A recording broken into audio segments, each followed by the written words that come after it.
नमस्कार, सत श्री अकाल, आदाब दोस्तों। डर, भय और गुस्सा ने मिलकर 1990 के दशक में एक भयानक त्रासदी, भयानक कत्लेआम को अंजाम दिया और कश्मीरी पंडितों को अपने ही देश में शरणार्थी बनकर रहना पड़ा। बड़ा दुखद है। अभी लास्ट टाइम हमने भी द कश्मीर फाइल्स को देखा और देखने के बाद जो उसके तथ्य, उसके निचोड़ जो सामने आए, हमने कहा कि हम आप सबसे साझा किया जाए।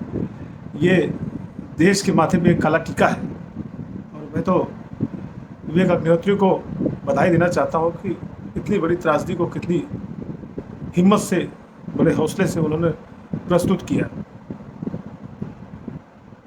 दोस्तों, इसको यूँ ना लिया जाना चाहिए, किसी हिंदू मुसलमान को लेकर न लिया जाना चाहिए, लेकिन जो हुआ कश्मीरी पंडितों के साथ वाकई दुखद और दुखदाई है। इसकी जितनी भर्त्सना की जाए, जितनी निंदा की जाए, वो उतनी ही कम लगती है। दरअसल कश्मीर फाइल्स जब हमने देखी तो मुझे लगा कि ये कश्मीर फाइल पार्ट 1 नहीं, ये पार्ट 2 है। वो पार्ट 2 कैसे है वो मैं बताता हूँ। पार्ट 1 का तो ऐसे है कि पार्ट 1 जब कश्मीरी फाइल्स की शुरुआत हुई थी, ये तो एक जो 1990 में जो घटना घटी थी कश्मीरी पंडितों के साथ, ये उसको दर्शाया गया है। दरअसल ये घटना 1987 की है। हालांकि यूँ कहा जाए, ये घटना 1987 को से शुरुआत हुई। 1987 में सैयद यूसुफ शाह, जो मुस्लिम यूनाइटेड फ्रंट की पार्टी थी और उसका लीडर कहलाता था, उसने 1987 में जो चुनाव लड़ा और चुनाव उसके पक्ष में था।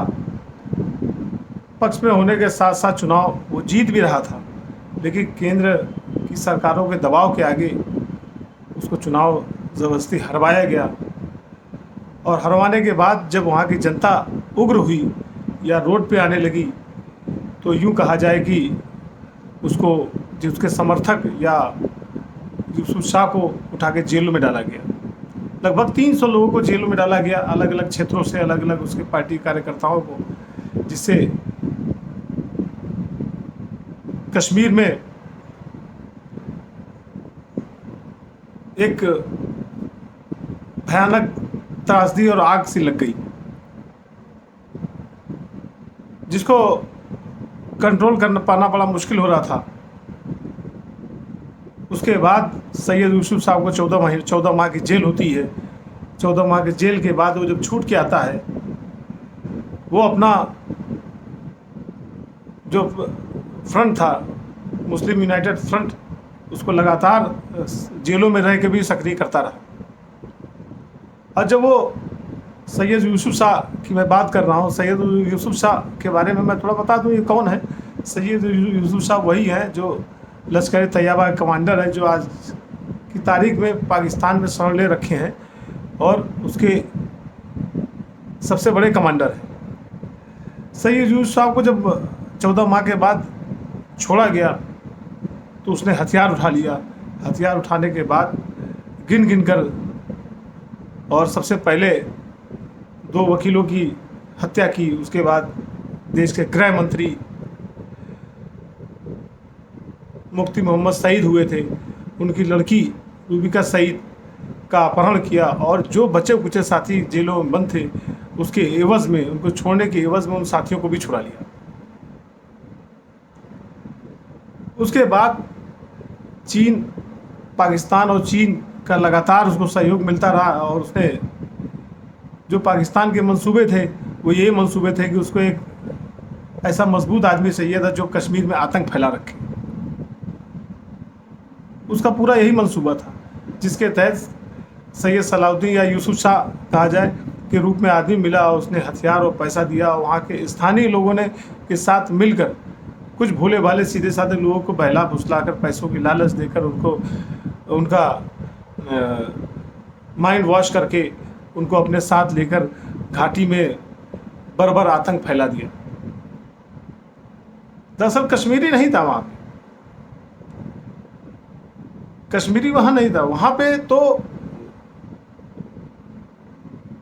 मिलिटेंट्स थे, उग्रवादी थे, अलगाववादी के जो नेता है वो थे। इनका पूरा हाथ था। कोई पीओके मांग रहा था, आज़ाद कश्मीर मांग रहा था, कोई अलग मांग रहा था, कोई अलग मांग, तमाम तरह की हमारी लूज सरकारें जो केंद्र की थी, उनकी ढीलेपन से, उनके ढीले रवैये से वहाँ पे अलग अलग तरह के सब की अपनी अपनी अपनी हिस्सेदारी मांग रहे थे। लेकिन जो कश्मीरी 19 मार्च 1990 को जो कश्मीर पंडितों के साथ हुआ, उसमें कश्मीरी पंडित ही अकेले नहीं थे। जो हुआ उसके साथ तो जो उनके साथ बर्बर उनकी हत्या की गई, उनके साथ जो आतंक किया गया, उनको घरों से भगाया गया और उनको कश्मीर खाली करने की चेतावनी दी गई बंदूक के साए में, उनके ऊपर अनेक छोटे बड़े बच्चों के साथ अनेक तरह के हमले किए गए।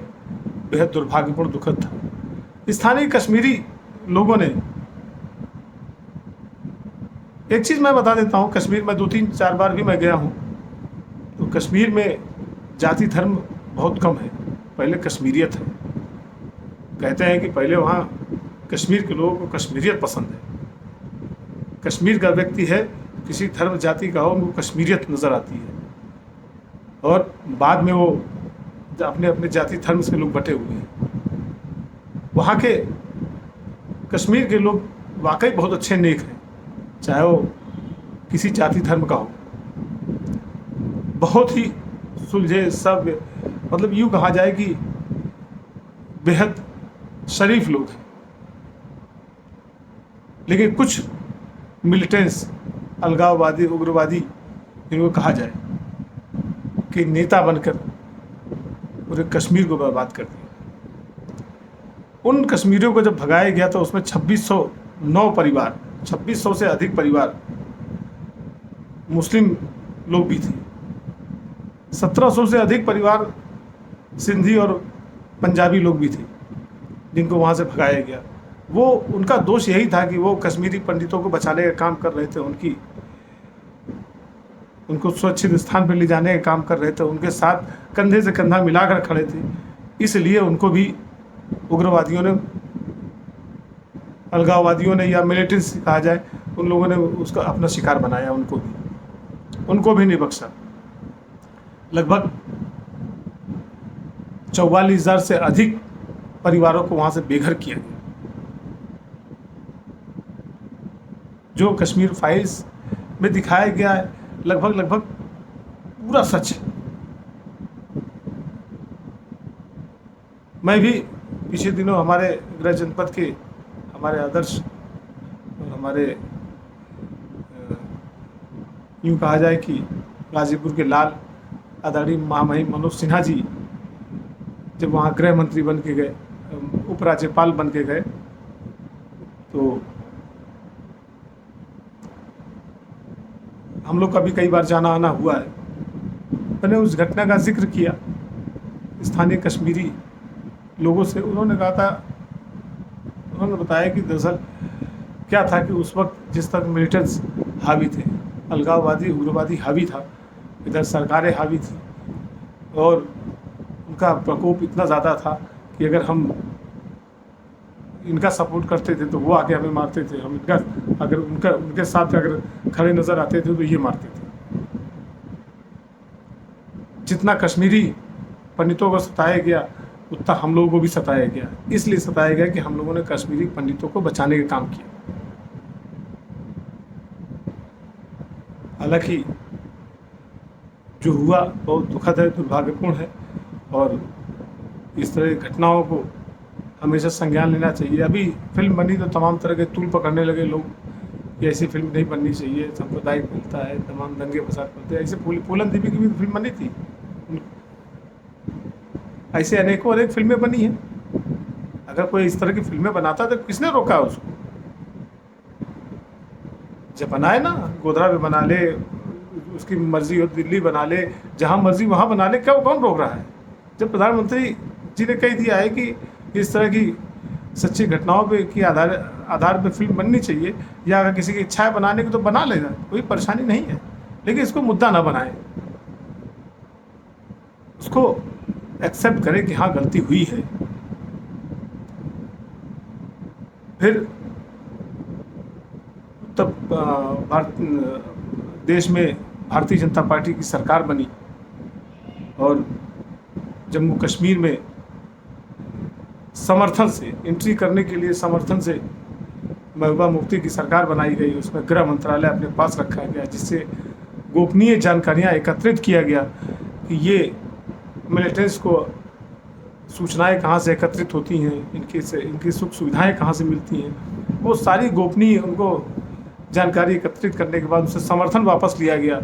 समर्थन वापस लेने के बाद धारा 370 और 35 से भारत के यशस्वी प्रधानमंत्री नरेंद्र मोदी के नेतृत्व में दोनों धाराएं हटाकर और वहाँ पे अलगाववादियों को जेलों के अंदर ठूस के वहाँ के लोगों को आज़ादी दी गई। हालांकि जम्मू कश्मीर में जो होना चाहिए था, वहाँ की सरकारों की जो जिम्मेदारी थी, वो जो करना चाहिए था, वो ज़मीन पे वहाँ नहीं नज़र आया। कहते हैं कि उनकी मूलभूत सुविधाएं जो मिलनी चाहिए थी, एक विशेष राज्य का दर्जा होने के बाद भी उनको मूलभूत सुविधाएं नहीं मिली। गाजीपुर के लाल आदरणीय मनोज सिन्हा जी का जब वहाँ पे उपराज्यपाल बन के गए तो उन्होंने,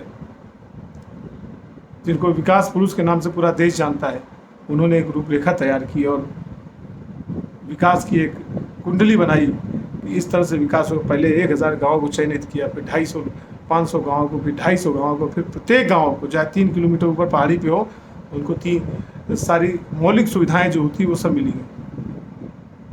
भारतीय जनता पार्टी ने भी बहुत अधिक संख्या में कश्मीरी पंडितों के लिए पुनर्वास के लिए काम किया है। मैं पिछले दिनों 2-3 महीना पहले आदरणीय मनोज सिन्हा जी के पास गया था, मिला था उनसे बात किया, पूछा कि एक सवाल किया कि सर एक बात बताइए कि अगर आप यहाँ से जब भी जाएंगे तो कश्मीरी आपको क्यों याद करें, किस लिए याद करें, वो कौन सा ऐसा काम है आपने किया है जो कश्मीरी आपको ता जिंदगी याद करेगा। उन्होंने बताया कि अनेक काम युद्ध स्तर पर चलाए जा रहे हैं और यहाँ के युवाओं को अच्छे IIT IIM खोलने का काम किया गया है। यहाँ पे अच्छी ISPCS की इंस्टीट्यूट निःशुल्क खोली गई हैं। यहाँ ढेर सारे अच्छे यहाँ पे जो इंडस्ट्रीज़ हैं UAE से उनको लाया गया है और इनके हैंडीक्राफ्ट को विश्व स्तर का, जो इनकी शाल हैंडीक्राफ्ट जो पश्मीना शाल है, इसको विश्व स्तर का दर्जा दिलाया गया है। यहाँ पे फूड प्रोसेसिंग का एक यूनिट बनाई गई है, कोल्ड स्टोर का काम हुआ है, अनेक काम चल रहे हैं। 10,000 करोड़ से ऊपर का बजट रोडों का है, टनल का है, जो उनकी सुख सुविधाओं के लिए है। और यहाँ तक कि गांव के लिए उन्होंने व्यवस्था बनाई कि अगर गांव में एक भी व्यक्ति अगर 3 किलोमीटर ऊपर है तो उसको पानी की व्यवस्था, उसको बिजली की व्यवस्था, उसको राशन की व्यवस्था, इन सब मौलिक जो सुविधाएं मिलती है वो सुविधाएं प्रदान की जाएंगी। फिर हमने कहा कि सर कश्मीरी पंडितों के लिए अब तक क्या हुआ है, तो उन्होंने कहा आदरणीय प्रधानमंत्री जी ने ये कह के भेजा हुआ है कि 58,000 वहाँ घर बनाने जो कश्मीरी पंडितों के बसाना है। अब तक 38,000 का सेंक्शन हो गया है और 29,000 घर बन चुके हैं और बाकी का काम प्रगति भी चल रहा है। मैं तब तक यहाँ से नहीं जाऊँगा जब तक उनके पुनर्वास, कश्मीरी पंडितों के पुनर्वास के लिए यहाँ पर सारी योजनाओं की रूपरेखा तैयार नहीं कर देता, जब तक यहाँ इनका पुनर्वास नहीं करता। उनके लिए सरकारी नौकरी का इंतज़ाम करना, उनकी सुरक्षा व्यवस्था बनाना, इनका पुनर्वास करके ही मैं यहाँ से जाऊँगा। इस तरह से जो लोग कश्मीर नहीं गए हैं और पहले से बहुत कुछ बदल गया है। पर्यटन के स्थल से जिस तरह से दहशत का माहौल जम्मू कश्मीर में था, आज की डेट में वो सब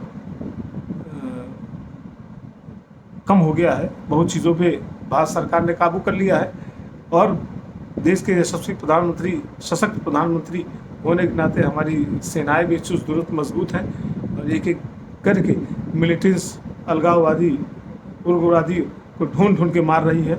आने वाले दिनों में अमन चैन हो जाएगा, कश्मीरी पंडितों की वापसी हो जाएगी, जैसे लोग पहले रह रहे थे ये पूरा वैसे फिर लोग अपना जीवन यापन करेंगे। और जय हिंद। इसी के साथ जय हिंद, जय भारत।